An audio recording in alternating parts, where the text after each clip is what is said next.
દાહોદ જિલ્લાના સંજેલી નગરમાં વીજ ચોરી કરનારાઓ MGVCL દ્વારા લાલ આંખ કરવામાં આવી છે તો ટીમ દ્વારા તપાસ હાથ ધરાતા અન્ય નગરમાં લોકોમાં ખખડાટ વ્યાપી જવા પામ્યો છે.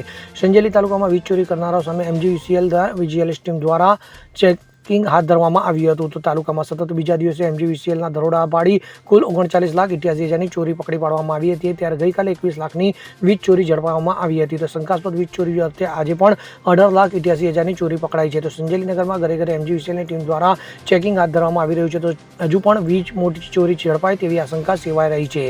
તો વિજિલન્સની ટીમ સાથે નગરમાં તપાસ થતાં વીજ ચોરોમાં ભારે ફફડાટ ફેલાઈ જવા પામ્યો છે. મહેન્દ્ર ચારેલ સાથે CN24 ન્યૂઝ સંજેલી. હવે જુઓ દેશ દુનિયાની તમામ ખબરો તમારી આંગળીના ટેરવે. ઉઠાવો મોબાઈલ અને Google Play Store પરથી ડાઉનલોડ કરો અમારી CN24 ન્યૂઝ મોબાઈલ એપ.